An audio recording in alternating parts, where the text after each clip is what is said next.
Hi there, and welcome on the journey to transform culture. I'm Steve, and I'll be your guide. Well, folks, I hope you're having a fantastic day and an even better week. Folks, let's just jump straight into a topic, and I guess you could say it's a phrase, right? Phrase, a topic, and that is second chances, right? Second chances. Think about that. And we can, as we do, we jump in organizationally as groups, as teams, and so forth. But also as individuals in culture, families, the spider web of life, essentially, right? As everything shoots out from where we are as people and everything that we affect, right? So think about second chances.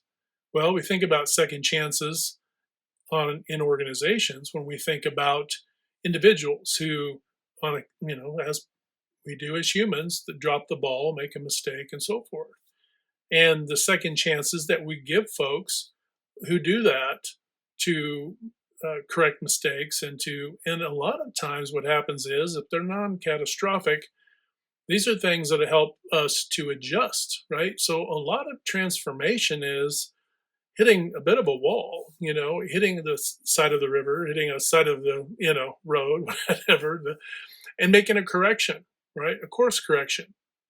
A second chance is essentially an opportunity for a course correction. But so often, whether as individuals, as teams, as organizations, we jump right into the condemnation side of things. We want to just heap, guilt and all these things on ourselves when we could have said or done something different. And it is true that we have that. We're always going to have that as a part of our makeup. At least most of us do, if we're not narcissists, right? But and we're going to have that feeling of wow, I screwed that up, I could have done that better, right?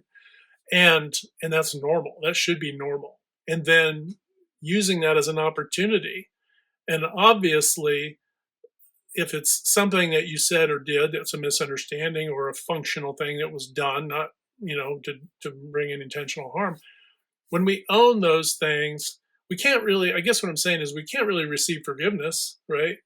To On our journey to make a course correction, to go forward, because what will happen is if our ego takes over, we want to defend the mistake, right? Who hasn't made a mistake? Right. um I mean, if we're all looking at mistakes, we're all guilty of making mistakes, and we all have the opportunity though to make course corrections and to use these second chances. Sometimes they're second chances within yourself. Sometimes the community, the organization, other individuals, and so on and so forth don't give you, aren't forgiving, right? And how hard is that to be a person who made a mistake? You don't receive forgiveness, maybe even more. You may receive condemnation or, ill remarks about you in your work environment or your community, etc. And so now, not only do you have the mistake that you made, but you have all the bag of bricks to drag along behind that mistake now to remind you, right? But who owns those bricks? It's not the individual who made the mistake, unless they didn't make a course correction or choose to or own the mistake, right? And a lot of times what you see is people won't own their mistakes, to receive a second chance. And what happens is, and then you see this war, this battle between the group and the individual, and or other individuals and the individual, whatever it might be. And you see this back and forth, back and forth. And then we become, as a culture, we become addicted to this, right? Because there's a dopamine hit. Sadly, there's a dopamine hit um, that people get, sadly, when bad things happen to people. I mean, it's just the saddest thing that our culture could ever say about itself. And and part of that is conditioning, right? I don't think it's because we're joyful about it, but I think it's different, it's interesting, it's, and in contrast to maybe our mundane life, um, a thing happens. So it's not a matter of joy or a matter of being happy about it, but it is a matter of garnering our interest. And wherever our interest goes, that dopamine hits, and then it's a reinforcement. It's a conditioned behavior, right? So it's not a judgment. It is just physiological. But we can unwind that physiology. We can unwind that and understand, okay, I should be more happy when people succeed and when groups succeed and teams succeed and when the customers are served in our lives, right? Not just the end user of products and services, but our significant others, our families, our friends, our community. When good things happen, or when good things continue to happen, and here's the tough part, a lot of times peacefulness and boredom are very close to one another. And so when things are peaceful, people can get bored if they don't recognize, if they aren't reconditioned in their own, because this is an individual thing. This isn't like, oh, we have to go out and recondition people. That's not what we're saying here. What we're saying is individually, we have to recognize that our response to negative things and to hyperbolic things and to just, random things, which we're pelted with constantly, right? Through the media and other things, that we have to be present and aware and conscious that this is happening so that we can consciously in the moment say, okay, yeah, that's a thing, but I don't, it's not really interesting to me, or it doesn't hold value. And when you start to consciously understand that it doesn't hold value, and when you start to shift your focus to the things that do hold value, right, which is care, kindness, love, support, inspiring other people's motivation, uplifting other people, encouraging your team, all these things, all these good things should be the thing that releases dopamine for us, not because we do a thing or say a thing to create some fake false dopamine hit, but when we see lives hopefully improved, even in by millimeters or in the tiniest of ways, when we see a light bulb go on in a young person who didn't know a thing, right?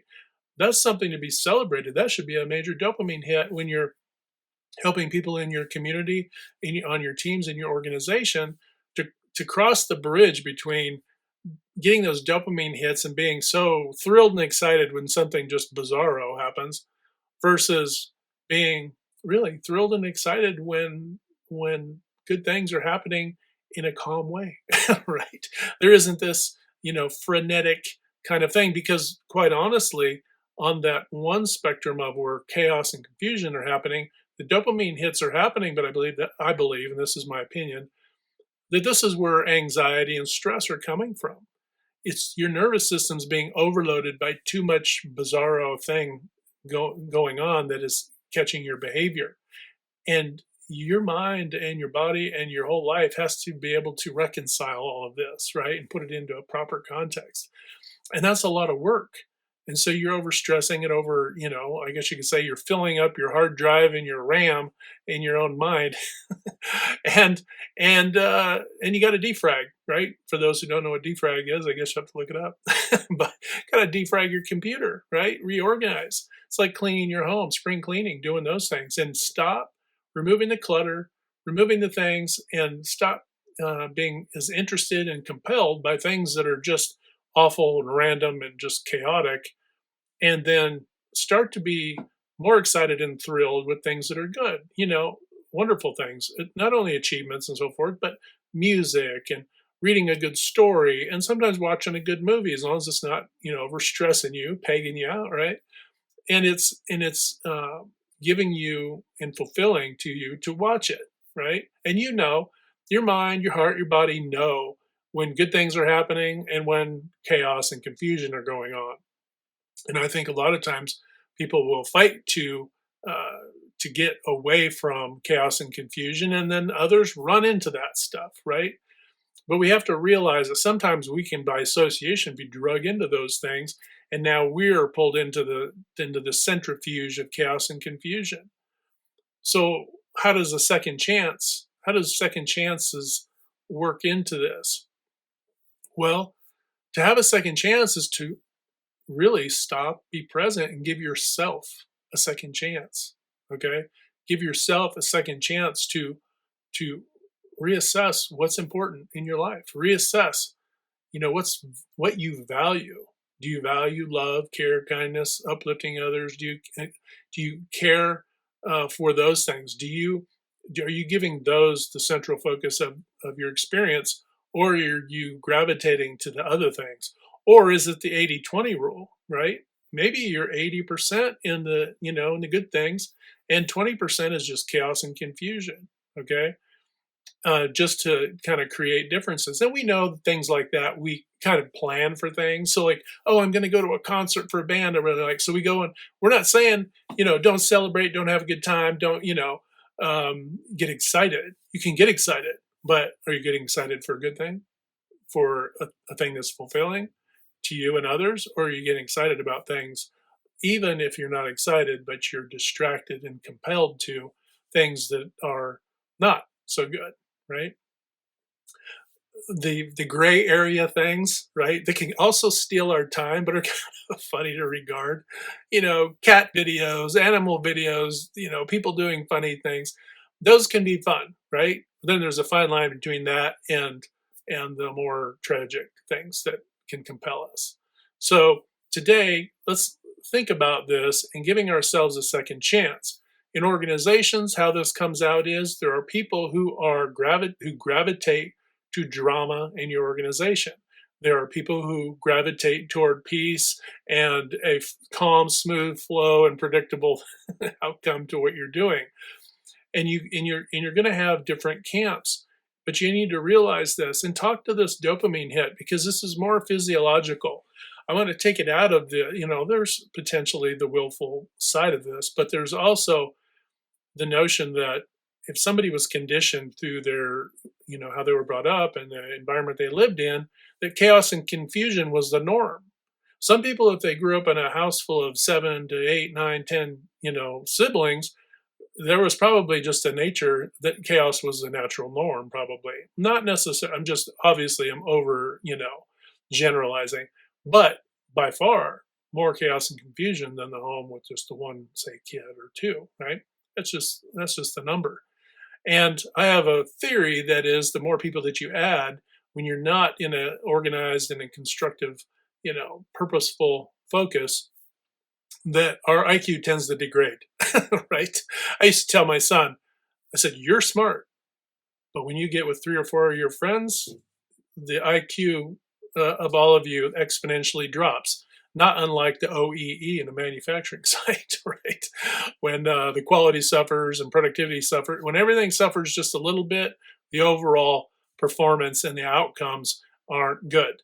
So taking that to the next level is essentially we have to guard ourselves, because we can, in environments of groups, if people were conditioned that, oh, wow, I'm in a large group, and so therefore, drama is kind of the norm in a large group. So I'm not going to inhibit myself from being dramatic. I'm going to feed it.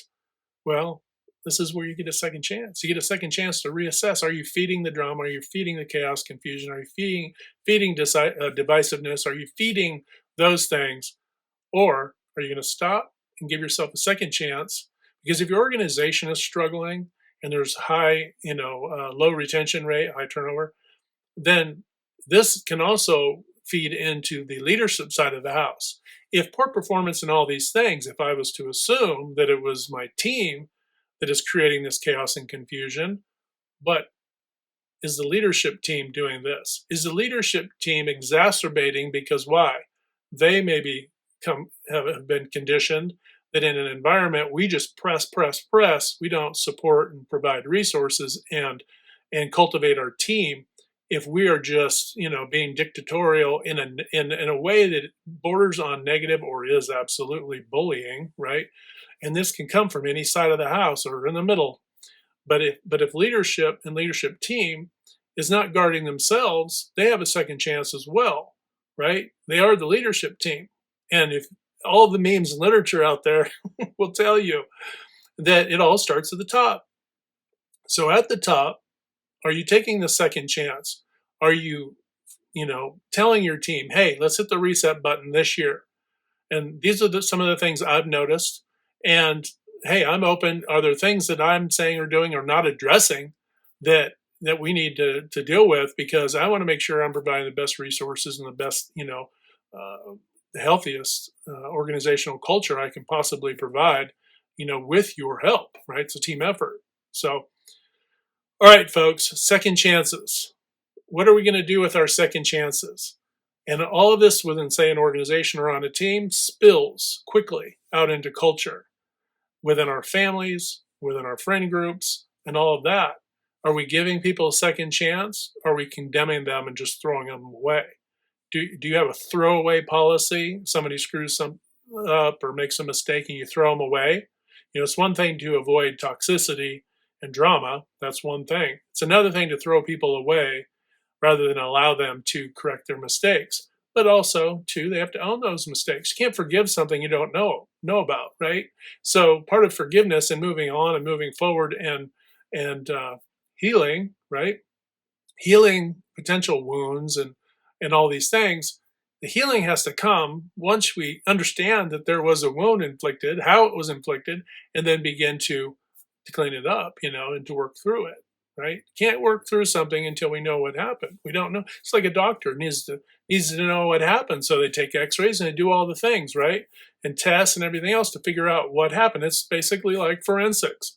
Well, are relationships at any level any different? No, they're not. That's rhetorical. You can go ahead and try to answer that if you want, but no, they're not. And so we can't forgive what we don't know about, right? If you hear the thing, that which is hidden will never stay hidden, right? Everything always eventually comes out into the light. The difference is, are we going to own it and move forward, or are we going to hide it and keep playing pretend? This is what organizations have to deal with. This is what team members and leaders have to deal with. This is what people have to deal with in their own lives. So take a second chance. Give yourself a second chance. Give other people a second chance to own their mistakes. You own yours, and provide forgiveness. Right? Doesn't mean you gotta rehire everybody that ever came through your organization, or you have to be in the same friend group. That you learned that lesson, and perhaps they grew and you grew. You move on and you continue to grow on. It doesn't mean you have to hate them. Doesn't mean you have to condemn them. But we can also move on peacefully, and forgiving and giving people and ourselves a second chance. All right, folks. Hope you're having a fantastic day. Remember, hit that green domino 3 to 5 times a day to uplift, motivate, inspire, and just encourage folks. And when we do that, not only are we helping culture, but we're also helping ourselves, and we're healing ourselves in our own lives and the people around us as well. Okay, hit like, share, and subscribe. And until next time, we'll talk to you later.